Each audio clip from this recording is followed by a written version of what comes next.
A continuación nosotros le vamos a hacer la presentación acerca del proceso de lixiviación. Esta presentación consta de 7 puntos importantes. Primero, la introducción. Segundo, operación estado estacionario, operación estado no estacionario, aplicaciones industriales, modelo matemático y gráfico, artículos científicos y por último unos ejercicios aplicables. En primera medida, de manera introductoria, tenemos que la lixiviación es un proceso que también puede ser llamado como extracción sólido-líquido. Esto normalmente consta de uno o varios componentes en una mezcla sólida, la cual se le va a agregar una disolución líquida. Esto es una operación unitaria muy antigua, la cual es muy aplicable en la industria química. De manera gráfica podemos representar este proceso como un recipiente con un disolvente, el cual va a tener un material de extracción y el material de extracción va a estar compuesto por un soluto que va a ser el compuesto a extraer. Luego del proceso vamos a tener el disolvente con el soluto y por último la fase natural lixiviada. Sabemos que la lixiviación se utiliza como sinónimo de colada. ¿Por qué se utiliza este término? Porque antiguamente la colada de alcalí era utilizada como proceso de lixiviación y provenía de las cenizas de madera. Sabemos que la colada se refería originalmente a la percolación de líquido sobre o a través de un lecho fijo sólido. Teniendo en cuenta el término de extracción, que es muy utilizado en nuestro curso, sabemos que el término de extracción puede ser implementado en las operaciones unitarias, sobre todo cuando son operaciones de separación, y se utilizan mecanismos de transferencia de masa. Esta transferencia de masa es muy importante porque lo estamos viendo en el curso que actualmente estamos dando. Además, tenemos las operaciones de lavado, que consta cuando tenemos un material soluble sobre un material insoluble y esto lo vamos a lavar con un disolvente.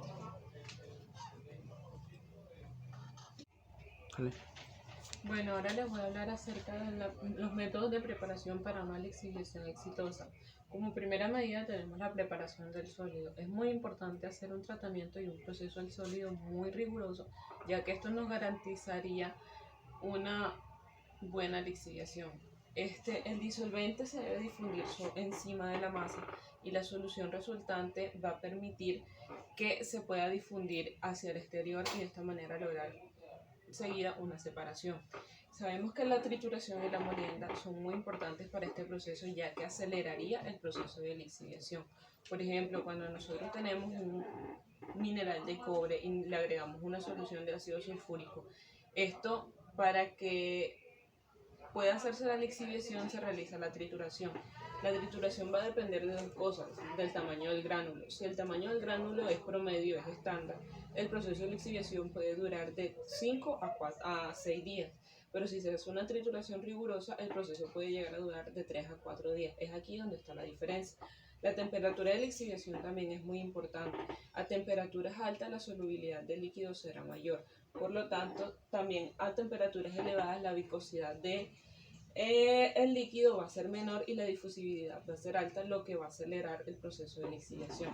Por otro lado, tenemos los métodos de operación donde se van a incluir las operaciones de lixiviación por lote, por semilote o las operaciones de lixiviación continuas. Se utilizan dos métodos principales para poder hacer el proceso de lixiviación.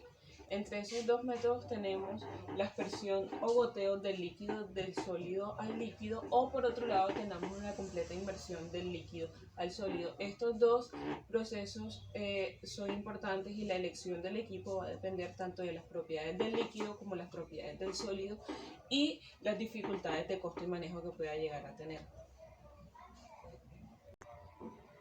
A continuación les voy a hablar un poco acerca de las operaciones de lixiviación en estado estacionario. Sabemos que las operaciones en estado estacionario es un término muy común en nuestro curso y haciendo énfasis en el tema a tratar, que es el proceso de lixiviación, sabemos que se incluyen cuando los sólidos y líquidos se ponen en contacto en forma de lotes. También cuando tenemos un gran lote de sólidos y se le implementa una corriente continua de líquido.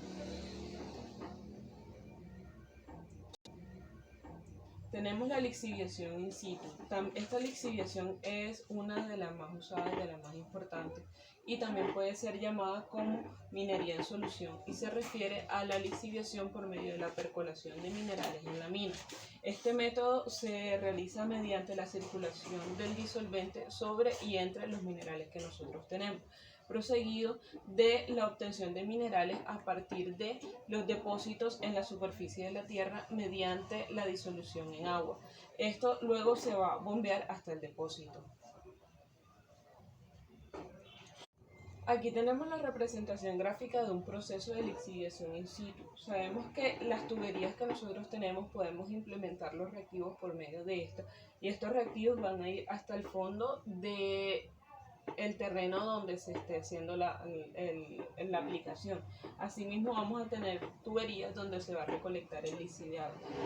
Uno de los beneficios de este sistema de lixiviación in situ es que se puede agregar la solución directamente sin tener que hacerle un debido procesamiento a este tipo de soluciones, y lo cual nos generará la producción un poco con concentraciones mayores. Además, se emplea en minas o yacimientos abandonados donde pueden haber inundaciones, y por otro lado funciona para metales muy sólidos. Entre las desventajas que tenemos de este proceso es que se tiene que realizar necesariamente la fracturación del yacimiento con el fin de facilitar el contacto de la fase acuosa lixiviante con los minerales. Además que la construcción del sistema de aplicación y recolección puede resultar bastante costoso. Por otro lado, tenemos la lixiviación a la intemperie. Esta lixiviación es utilizada sobre todo cuando tenemos grandes cantidades de soluto, sobre todo cuando no es necesario la trituración o molienda. Se puede lixiviar en forma de rocas extraídas en la mina y se puede colocar montones sobre un terreno impermeable. Además, el licor de lixiviación se puede bombear sobre el mineral y se obtiene cuando sale del montón. Bueno, además de hablar acerca de la lixiviación en filtro de prensa. Esto es un proceso que normalmente se utiliza cuando los sólidos son demasiado finos y no pueden ser tratados por medio de tanques de percolación. Este proceso se realiza por medio de un filtro de prensa por bombeo del disolvente a través de la tuerta de prensa. Esta práctica es común en el lavado de aguas madres que tienen precipitados con respecto a la filtración. Muchas gracias. Continuando con el contenido de nuestra presentación, procederé a explicarle el proceso de operación de lixiviación en estado no estacionario. Este proceso se ha subdividido en dos categorías. La primera de estas hace referencia a la operación por etapas, en la cual se utilizan múltiples equipos para lograr el efecto de varias etapas. En la segunda es la operación de maquinarias con contacto continuo. Acá se va a realizar todas las etapas en un mismo equipo. Tal como lo había mencionado mi compañera anteriormente, para el proceso de lixiviación es necesario que los sólidos atraviesen por un proceso de trituración. Sin embargo, muchas veces este proceso de trituración no es suficiente para que los sólidos alcancen el tamaño óptimo para su lixiviación. Por lo tanto, deben atravesar por un proceso de molienda y en algunos casos remolienda. Esto se realiza en un molino. Es necesario tener en cuenta que de acuerdo a las necesidades o por facilidad, este proceso de molienda se puede llevar a cabo como molienda húmeda, en presencia de los disolventes de lixiviación. Esto hace que muchas veces la lixiviación se lleve a cabo entre un 50 y 75% de su totalidad dentro del molino, tal como lo es cuando se añade el reactivo de cianuro para la lixiviación de oro. Este es uno de los ejemplos. También cuando tenemos la lixiviación de semillas de ricino, donde se adicionan disolventes para aceite de ricino. Es necesario tener en cuenta que el proceso de lixiviación no termina aquí. A pesar de que se lleva a cabo gran parte de este, debe terminar en tanques de agitación o por lavado. A continuación presentamos el equipo de tanques de agitación. Estos pueden utilizarse en el flujo continuo del sólido y del líquido y deben ser diseñados con mucho cuidado. Tienen la ventaja de que permiten, por la agitación, que los sólidos se disuelvan rápidamente en el material líquido. Sin embargo, existe la posibilidad de que se creen incrustaciones debido a la sedimentación de los sólidos, a la acumulación de los sólidos sedimentados. Por eso debe haber mucho cuidado al momento de diseñarlos. Otro aspecto a tener en cuenta es que en estos el líquido y el sólido alcanzan el equilibrio en el interior del tanque. Existen tres tipos de tanque que normalmente se utilizan: el de agitador tipo turbina, y el tanque Pachuca y el agitador tipo DOR. Este se utiliza principalmente para sólidos muy gruesos. El disolvente a implementar realizarse en los tanques depende básicamente de las características del sólido. Es necesario tener en cuenta que la agitación puede llevarse a cabo de manera directa, como se ve en estos tanques que tienen sus agitadores, o se puede hacer una agitación por burbujeo en otro tipo de equipos también. Aquí podemos observar el proceso de agitación. Es un tanque agitado como el que conocemos comúnmente. Otro aspecto a tener en cuenta en estos tanques es que como resultado se va a obtener una solución rica o pulpa, que posteriormente va a pasar a ser dividido el sólido del líquido de esta solución en espesadores o filtros. Además debemos tener en cuenta que estos tanques presentan la ventaja de que podemos configurarlos de tal manera que los sólidos más gruesos puedan permanecer mayor tiempo dentro del tanque que los sólidos más finos. También tenemos la ventaja de que cuentan con tuberías auxiliares que favorecen la eliminación del sólido sedimentado. Normalmente estos tanques cuentan con una dimensión de tamaño entre 1.5 y 12 metros de diámetro, es decir, son tanques bastante grandes. Tal como lo mencioné anteriormente, esta pulpa rica debe ser separada la parte sólida de la parte líquida de la mezcla, y esto se lleva a cabo por lo general en equipos que se denominan espesadores. A continuación tenemos una figura donde se puede apreciar los elementos de un espesador. Acá se va a depositar el floculante o disolvente. Por acá va a salir la parte sólida con la ayuda de un sistema de bombas y de tuberías. La parte del sólido sedimentado. Acá tenemos la corriente de alimentación. Tenemos unas rastas que van a estar girando todo el tiempo y un rastrillo que se va a encargar de evitar que hayan sólidos sedimentados acumulados en la parte baja del espesador. Bueno, tenemos que los espesadores aumentan la relación sólido-líquido en una forma continua a través del proceso de sedimentación y decantación. Como resultado del proceso de espesadores se van a tener dos productos, un líquido claro y un lodo espeso.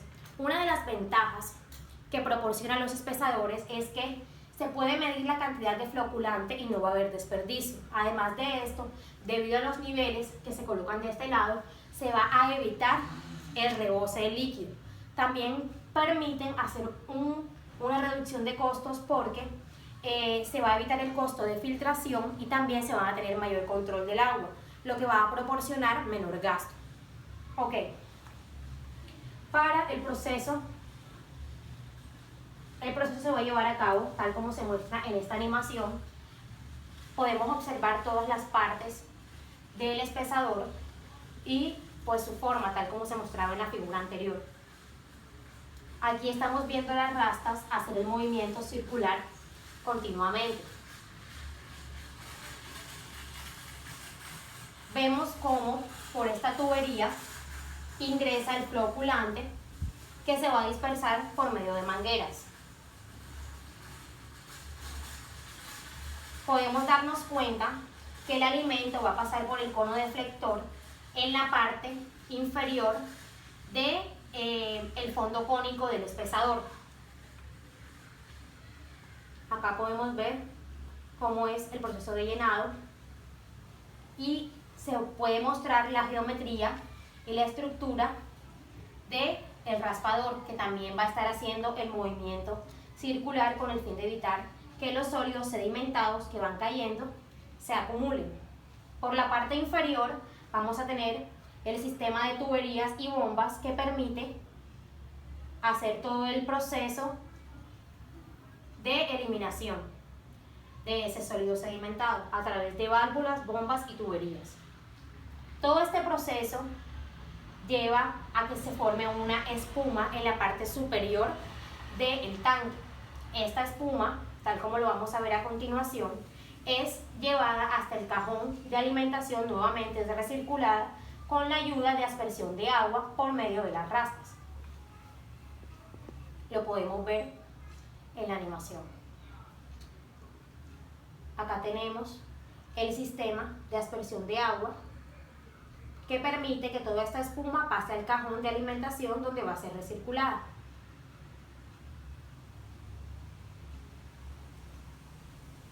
Acá tenemos el sistema de recirculación. Bien, habiendo entendido este proceso dentro de los espesadores, podemos pasar a hablar un poco acerca del proceso de decantación a contracorriente continua. En estos se ve una cascada de espesadores. Entonces, ¿qué es lo que sucede? El material que ha salido de maquinarias como tanques y molinos puede pasarse a través de un sistema en contracorriente por una cascada de espesadores. Aquí tenemos las corrientes de sólido, de la extracción, disolvente nuevo. Tenemos un proceso de un canal con una bomba. Tenemos suspensión sólido-líquido. Tenemos el proceso de alimentación de sólidos. Esta ya sería la solución concentrada, un raspador y una bomba. Para entender un poco más tenemos este diagrama de flujo. Los sólidos al lixiviar junto con los reactivos se introducen en los agitadores. La solución resultante, como lo decía, se decanta mediante el espesador. Posteriormente los sólidos lavados se van a descargar y por último el lodo va a pasar a través de la cascada para ser lavado por el disolvente. Tenemos además el proceso de sedimentación continua, que se lleva a cabo en 4 etapas fundamentalmente. Primeramente, la suspensión de alimentación se diluye al salir del pozo de alimentación del espesador. En segundo lugar, el líquido pasa hacia la parte superior y se derrama en el lavador que se encuentra en la periferia del espesador. Se espera que para esta etapa la concentración de sólidos sea prácticamente insignificante o despreciable, debido a que nos encontramos frente a un exceso de líquido claro. En la tercera etapa, los sólidos y el resto del líquido de alimentación se mueven hacia abajo a través de las 3 zonas inferiores y salen en el sobrenadante del espesador. En este momento la concentración de sedimentación va a ser mucho menor que en la zona de compresión debido a la dilución frente a la cual se encuentra la mezcla. Entonces, en la zona de fondo la acción de los rastrillos perturba las estructuras arqueadas que los sólidos que se están sedimentando pueden formar. En este momento se espera que el peso de los sólidos haga elevar el líquido, por lo cual la concentración en la parte inferior del tanque va a ser la concentración del flujo inicial, del flujo inferior, perdón. En este diagrama podemos comprender un poco más estas etapas que se llevan a cabo dentro de los espesadores y cómo se puede ver acá la concentración de los sólidos. Bien, vamos a explicar nuevamente. Tenemos el rastrillo, acá vamos a tener el subflujo de sólidos. Tenemos la primera etapa que corresponde a la compresión y acción del rastrillo. En la etapa intermedia habrá una compresión y en la etapa de arriba habrá sedimentación y clarificación.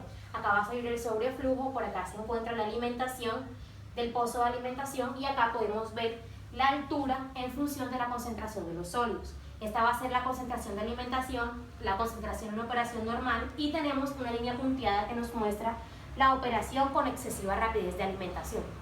Esto es lo que sería la concentración cuando la velocidad de alimentación es bastante grande.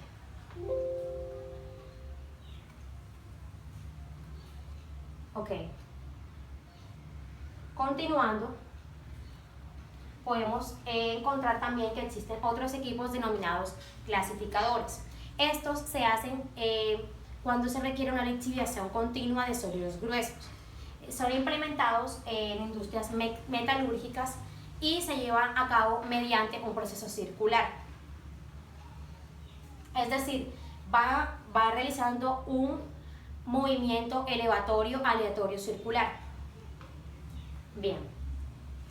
En cuanto a las aplicaciones industriales, tenemos, tal como se ha mencionado en el transcurso de la exposición, el proceso de lixiviación es muy utilizado en la industria metalúrgica. Sin embargo, existen otras industrias que implementan este proceso, como por ejemplo la industria farmacéutica, la agricultura, la geología y la biohidrometalurgia. Bien, en la industria farmacéutica se utiliza la operación de lixiviación para macerar plantas medicinales con el fin de obtener pociones en presencia de alcohol.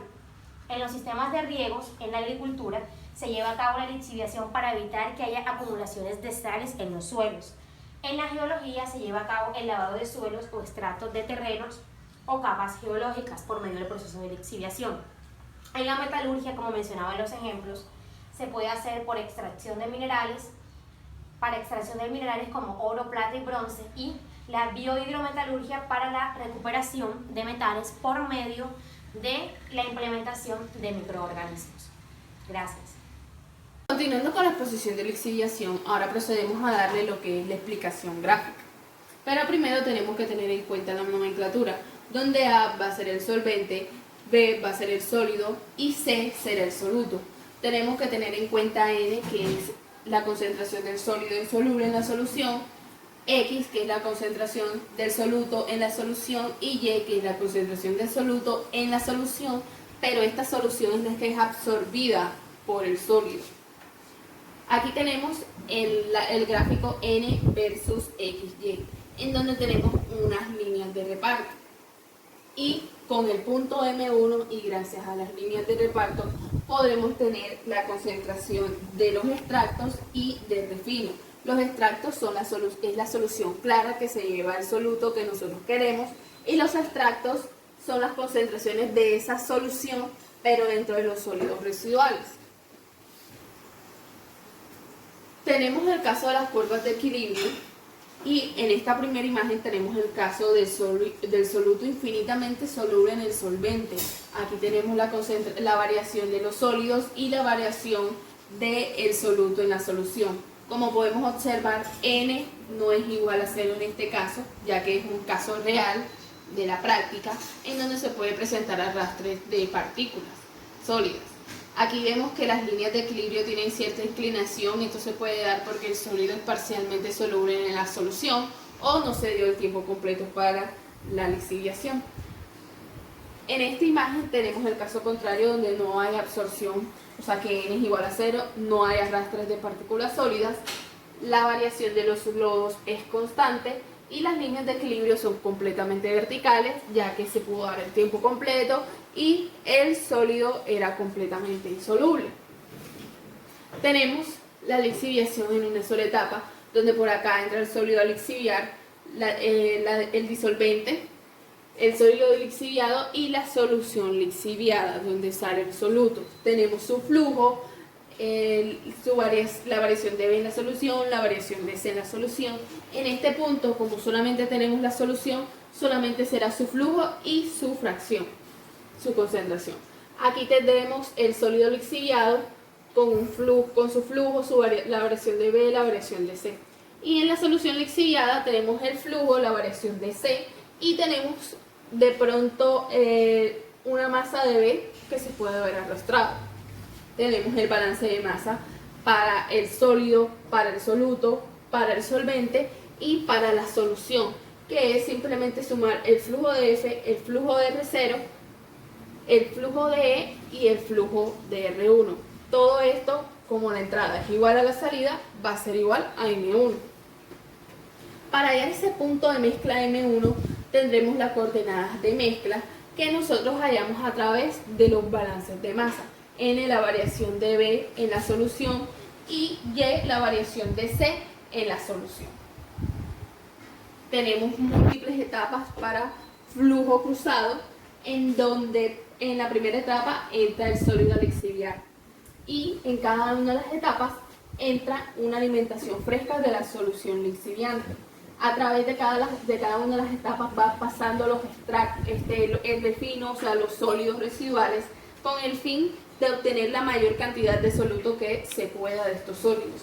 Y a su vez va saliendo la solución clara en cada una de las etapas, sumándose entre sí. También tenemos múltiples etapas para flujo contracorriente, pero en este caso el sólido a lixiviar entra en la etapa 1 y la solución lixiviante entra en la etapa N. Por acá salen los sólidos totales, los lodos residuales N, y por acá sale la solución clara, donde está el soluto. Aquí en contracorriente tenemos que analizar bien lo que pasa en una sola etapa, ya que nace este nuevo término que es denominado polo geométrico. Aquí sabemos que para el balance de masa tenemos que sumar las entradas y tenemos que sumar las salidas, pero para determinar el polo geométrico operamos cada uno de los polos. Esto sería la entrada menos la salida, e igual forma en el lado posterior, en el lado derecho, la entrada menos la salida, y eso nos da lo que es el polo geométrico. También, para hallar el punto M1 en este caso, necesitamos las coordenadas de la mezcla que se dan a través del balance de materia. Para graficar esto en flujo cruzado, primero que todo, ubicamos el punto de alimentación. En este caso, el punto de alimentación está un poco más alejado, pero por convección y para que sepan de que lo tenemos que ubicar, se dibujó en el plano. Ubicamos el punto R0 y a través de las coordenadas de la mezcla ubicamos el punto M1. Este punto M1 cayó sobre una línea de reparto, pero se da el caso de que de pronto no caiga. ¿Qué hacemos cuando pasa eso? Se puede trazar una línea paralela a la línea de reparto más cercana sobre este punto M1. Y esto con el fin de hallar la fracción de E1 y hallar la fracción de R1. Una vez tenemos este punto E1, lo unimos con el punto R0. ¿Qué pasa? Sabemos de que la salida en la etapa 1 va a ser la entrada en la etapa 2. Y en cada una de las etapas R0 va a ser la misma porque es fresca en cada una de esas etapas. Entonces, sobre esta línea vamos a obtener el punto M2, el cual hallamos también con las coordenadas de la mezcla, pero en la segunda etapa. Con las líneas de reparto hallamos el punto E2 y R2 y volvemos a hacer el proceso uniendo E2 con R0. Y aquí mismo, con las coordenadas de la mezcla en la etapa 3, obtendremos el punto M3, con el cual obtendremos E3 y R3. Esto hasta que tengamos la concentración deseada o el número de etapas que queremos. Para flujo contracorriente, ubicamos también el punto de alimentación. Y en este caso, el punto de alimentación de la solución lixiviante va a estar un poco corrido a la derecha por el hecho de que como se están cruzando, se están arrastrando a través de las etapas, vamos a tener una fracción de soluto en esa entrada. Ubicamos una línea recta uniéndolos y a través del balance de materia hallamos el punto R1 y el punto EN. Y estos también los unimos a través de una línea recta. Si nos fijamos, estos son los puntos extremos. La entrada en la etapa 1, la entrada en la etapa N, la salida en la etapa N de los sólidos y la salida en la etapa 1 de la solución clara con soluto. La intersección de estas dos rectas nos dará el punto de mezcla. Y una vez tenemos estos puntos extremos, procedemos a ubicar lo que es el polo geométrico, que como ya les dije, es la operación entre la entrada y la salida en la etapa 1. Uniendo estos dos puntos y trazando una recta y a su vez haciendo lo mismo con el punto EN y el punto RN más 1, con su intersección vamos a tener lo que es el polo geométrico. Ahora con el punto del polo geométrico y con R1 con el cual vamos a hallar el punto E1, con este punto E1 vamos a trazar una recta uniéndolo con el polo geométrico. Su intersección con el eje, este eje que tenemos acá, nos va a dar el punto R2. Con este punto R2 procedemos a hacer lo mismo, hallamos E2 y lo unimos con el polo geométrico. Pero aquí observamos de que con el punto R2 no tenemos una línea de reparto, por lo cual vamos a trazar una paralela a la más cercana. Ya con esta línea de reparto nueva que trazamos, procedemos a hallar el punto E2. Con este punto E2 vamos a unirlo también al polo geométrico y en su intersección vamos a tener R3. Este proceso se repite hasta la concentración deseada o hasta que tengamos el número de etapas que se nos pide. Buenas, para continuar con la exposición acerca de la lixiviación, a continuación les voy a presentar dos papers en los cuales tenemos proceso de lixiviación. El primer paper habla acerca de un sistema automático integrado para evaluar la lixiviación dinámica de uranio y todio de matrices sólidas y para extraer, preconcentrar analíticos lixiviados y detección previa de ICP-MS. En este sistema se usó la resina Uteva como material de extracción selectivo. Se analizaron 10 fracciones lixiviadas utilizando agua de lluvia artificial con un pH de 5.4 como agente de lixiviación y una fracción residual para cada muestra, lo que permitió estudiar el comportamiento de uranio y todio en condiciones de lixiviación dinámica. Se usó un sistema de análisis de inyección de flujo de múltiples jeringas MS-FIA y un laboratorio de válvula LOF. Este está compuesto por un módulo de uretra de múltiples jeringas, un monolítico dispositivo LOF montado sobre una válvula de selección de múltiples posiciones. El módulo MS-FIA está equipado con 2 jeringas de 10 mililitros que viene siendo S1 y S3, una jeringa de 1 mililitro que es S2 y una jeringa de 5 mililitros que es S4. S1 se conectó a una columna de lixiviación casera LC y este LC se conectó a un conector de 3 vías que viene siendo C1 y luego un colector de fracciones a través de una bobina de retención. Al C1 llega S2 que contiene nitrato de aluminio para el análisis de pH o ácido nítrico para el análisis de suelos y sedimentos. El S3 está conectado al puerto LOF central a través del HC2. La configuración de los puertos laterales en el LOF se encuentra de esta manera. En el puerto 1 es donde hay un dispensador de ácido nítrico al 2%. En el puerto número 2 es donde se carga ese ácido nítrico al 2%. En el puerto número 3 es donde se encuentra el repósito de resina Uteva. En el puerto número 4 donde encontramos ácido nítrico a 3 molar. En el puerto número 5 es donde está nuestra muestra de carga. En el puerto número 6 es donde tenemos el ácido oxálico como eluyente y en la puerta 7 tenemos una columna de Uteva y finalmente en la puerta número 8 tenemos los desechos.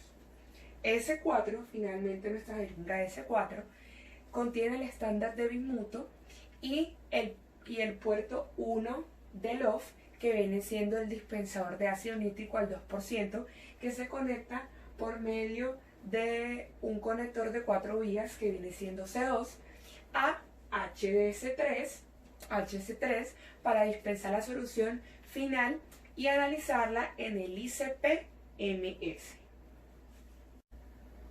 Optimización de condiciones experimentales.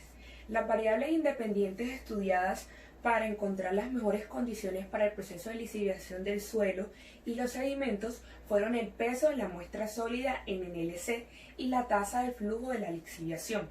El dominio experimental, la respuesta analítica, el diseño de la matriz y la deshabilidad global del sistema se muestran en la siguiente tabla y la tenemos señalada como D. Ellos hicieron esto como objetivo de evaluar múltiples respuestas, pero transformándolas todas en una sola. Los resultados obtenidos dentro del dominio experimental estudiado indican que la tasa de flujo y el peso de la muestra son significativos con efectos negativos, lo que implica que una tasa de flujo más baja y un peso de muestras más bajo aumenta la respuesta analítica. Este resultado puede atribuirse a la lixiviación lenta de uranio y de todio, y particularmente a la baja solubilidad que tiene el todio en el agua, que tiende a permanecer unida las partículas. Como podemos observar en la tabla, tenemos un D igual a 1. Este fue el ensayo con la velocidad de flujo más baja y el peso de muestra más bajo, lo que nos indica que se requiere más tiempo de contacto en el extractor y la muestra para una extracción eficiente de U y de todio. Bueno, a continuación les voy a demostrar los resultados que ellos obtuvieron. Aquí tenemos los resultados de uranio y acá los resultados de torio. El sistema automático desarrollado de MS-FIA-LOF se aplicó para estudiar la lixiviación dinámica de uranio y todio en 3 matrices ambientales sólidas diferentes, las cuales fueron el suelo, la sedimentación y el pH que viene siendo el fosfoyeso. En general, el comportamiento de lisivación dinámica uranio y todio en las muestras analizadas fue similar. Es decir, el contenido de radionúcleos disminuye con las extracciones sucesivas, excepto en el contenido de U en las muestras de PG, que se obtuvo el punto máximo en la segunda muestra. El proceso de lisiviación para muestras de suelo y sedimentos consistió en 10 fracciones de 10 mililitros cada una. En el caso uranio, todas las fracciones se cuantificaron, mientras que en el caso de torio, en fosfoyeso, fue el único caso donde se pudo cuantificar, que fueron aquí en el fosfoyeso, que se obtuvieron 5 muestras cercanas al lodo. Tanto en la gráfica A de uranio como en la gráfica A de torio, que son las dos primeras de cada uno, podemos encontrar el comportamiento de uranio y todio en 2 muestras de suelo. Esto se puede ver, aunque el comportamiento es similar, el porcentaje varía, variando así la cantidad de cada uno de estos liberados.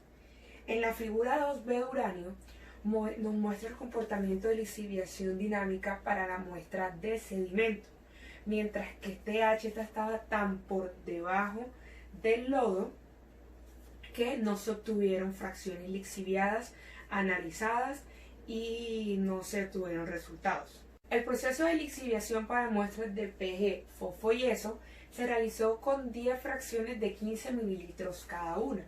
Estos resultados los podemos ver en la gráfica C de uranio y en la gráfica C de torio, donde nos muestra el comportamiento de la liberación de uranio y todio en la muestra de PG. Estos presentan un comportamiento similar mencionado anteriormente, es decir, que se disminuían las extracciones sucesivamente, variando el porcentaje lixiviado. Por lo tanto, ellos llegaron a la conclusión que tanto la lixiviación de uranio y todio bajo condiciones dinámicas de las matrices sólidas ambientales analizadas muestran liberaciones extremadamente bajas usando agua de lluvia de pH 5.4 como extractante.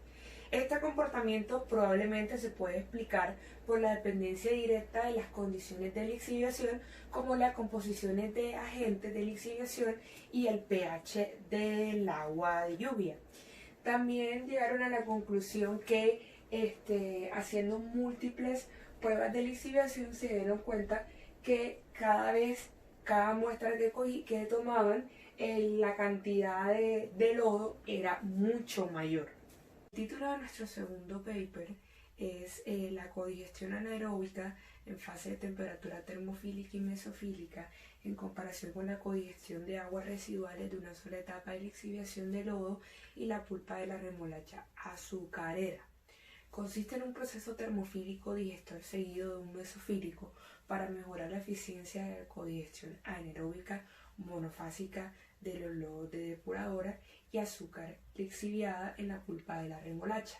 El rendimiento de la etapa única de digestiones termofílicas y mesofílicas completamente mezcladas fueron examinadas y sus características en comparación con los resultados obtenidos en la codigestión anaeróbica en fase de temperatura mesofílica y codigestión anaeróbica de una sola etapa termofílica para aguas residuales. Los lodos y la lixiviación de pulpa de remolacha azucarera se compararon entre ellos. Aquí tenemos los diagramas esquemáticos de los sistemas de condigestión anaeróbica utilizados por ellos. Para la temperatura del sistema de codigestión anaeróbica cofase se utilizaron este sistema A, que viene siendo el sistema a escala de laboratorio, que consistía en un reactor termofílico de 6 litros seguido de un digestor mesofílico de 6 litros también. Ambos digestores experimentales compartieron características similares. La portada de cada reactor incorpora 3 puntos separados para diferentes funciones: la alimentación, agitación mecánica y medición de biogás en generación. Los reactores se mantuvieron a la temperatura seleccionada por el agua que circula en la camisa de agua que rodea los reactores.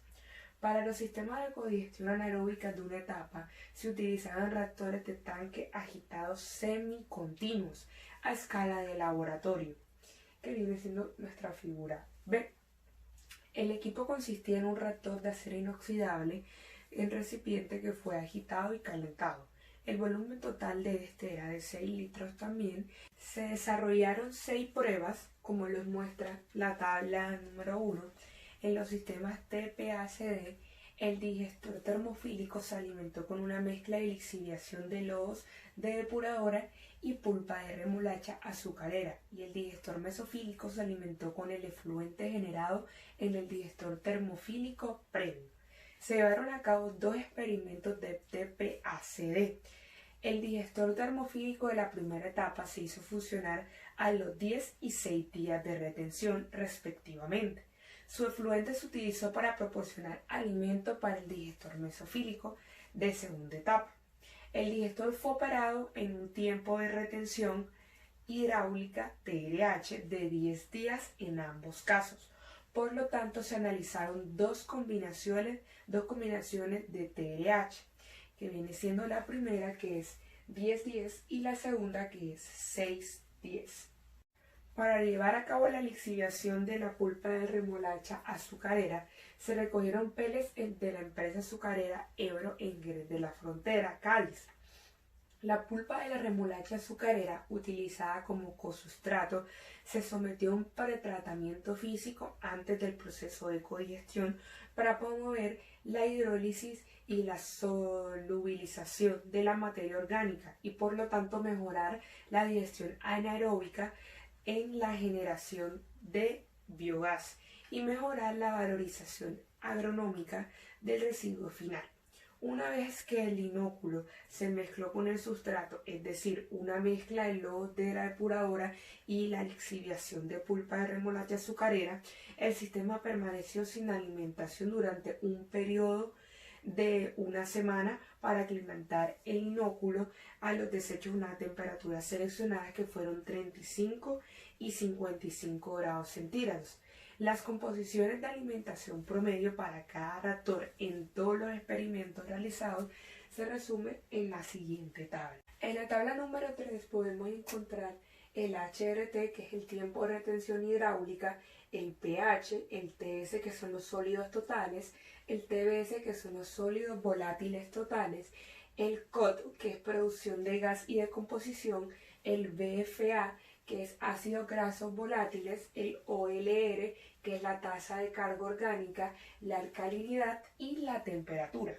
Por medio de esta tabla llegaron a la conclusión que la actividad microbiana aumentó entre 20 y 10 días de HRT en codigestión anaeróbica única, mesofílica y termofílica, y era muchísimo mayor cuando el contenido microbiano en el reactor había disminuido. El sistema sin retención de biomasa y un TRH disminuida refleja un número de microorganismos que salen del sistema diariamente en el efluente menor.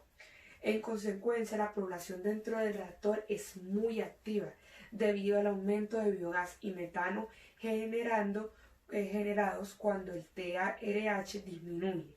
El sistema anaeróbico monofásico, independientemente del TRH operado, la correlación positiva entre la actividad y la generación de metano fueron altas y hubo una alta correlación entre el OLR, que es la tasa de carga orgánica, y la actividad microbiana en una sola etapa de codigestión anaeróbica de la depuradora de lodos y de la lixiviación de la pulpa de la remolacha azucarera. Para terminar de entender lo que es la lixiviación o un método de extracción sólido-líquido, vamos a resolver dos ejercicios a partir de un método analítico. El primer método que vamos a aplicar va a ser el método de Baker.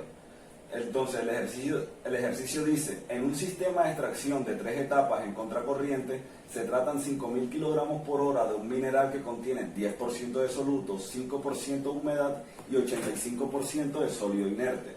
Como disolvente se emplean 6.000 kilogramos por hora de agua y la disolución retenida por los sólidos es de 0.5 kilogramos de solución por kilogramo de sólido inerte. Entonces nos piden calcular el porcentaje de soluto recuperado y la composición del extracto separado. Entonces el método de Baker nos brinda esta ecuación en donde se relaciona los kilogramos de soluto presentes en el refinado con respecto a la alimentación y dos parámetros A, en donde se van a relacionar la cantidad de kilogramos en la corriente de extracto tanto en la primera y última etapa con respecto a la cantidad de kilogramos de la disolución retenida. Entonces también vamos a tener presente aquí el peso del soluto en el disolvente y el peso del soluto en la alimentación del sólido. Pero como en este caso en el disolvente no hay presencia de soluto, toda esta expresión que tenemos va a llevarse a cero. Así que vamos a tener toda nuestra ecuación resumida en esta expresión de aquí. Primero se calcula entonces la cantidad de sólido inerte, que a partir de la corriente de alimentación, que ya tenemos que es un valor de 5.000 kilogramos por hora, vamos a poder calcular que con su composición del 85% obtenemos la cantidad de sólido inerte presente para poder así saber cuánto va a ser el valor de nuestra corriente de refinado. Con sabiendo la cantidad de sólido inerte, vamos a poder saber la composición o la cantidad más bien de la disolución presente en la corriente de refinado a partir simplemente de la composición que nos brinda el ejercicio de 0.5 kilogramos de disolución por kilogramo de sólido inerte. Así, finalmente obtendríamos entonces nuestra corriente de refinado. Hasta aquí ya tendríamos entonces, aplicando un balance de materia, tendríamos nuestra corriente de alimentación del sólido, que nos la da el ejercicio, nuestra corriente de alimentación del disolvente, que también nos la da el ejercicio. Calculamos ya la corriente del refinado, simplemente nos queda despejar la corriente del extracto para así obtener este valor y poder finalmente representarlo gráficamente en esta forma. Aquí mostramos las tres etapas, representamos el valor de cada una de nuestras corrientes y vamos ahora sí a proceder a aplicar el método de Baker, que como ya había mencionado se resumía en esta expresión de aquí. Entonces, para poder calcular nuestra composición de soluto en el refinado, vamos a tener que calcular nuestro valor de A sub n y A. Entonces, como ya les había dicho, A y A sub n están referidos a la cantidad en kilogramos en la corriente de extracto. Entonces, en la primera y última etapa. En la primera etapa vamos a tener entonces 6.000 kilogramos del extracto por la cantidad en kilogramos de la disolución retenida. Para ambos casos es la misma cantidad. Entonces así ya tendríamos los valores de nuestros parámetros. Aplicando y reemplazando en la fórmula vamos a tener entonces esta relación y finalmente podemos calcular, como ya les había dicho, nuestro valor de interés, la F, que va a ser la cantidad de kilogramos de soluto en el refinado por kilogramo de soluto en la alimentación. Entonces ya este factor que calculamos aquí nos va a permitir calcular a nosotros nuestro porcentaje de soluto recuperado, que va a ser más que este 500 que aparece de la alimentación 5.000, el 10% es el soluto. Entonces por eso ese 500 que está allí y se le va a restar la cantidad del soluto que se fue con la corriente de refinado, ¿cierto? Entonces finalmente obtendríamos que nuestro porcentaje de soluto recuperado va a ser del 96.25%. Para la composición del extracto vamos a obtener que va a ser la cantidad presente en el extracto, que va a ser esta misma diferencia sobre la cantidad total en kilogramos presente en el extracto. Vamos a tener así finalmente que por cada kilogramo de extracto va a haber en esa unidad 0.1041 kilogramos de soluto.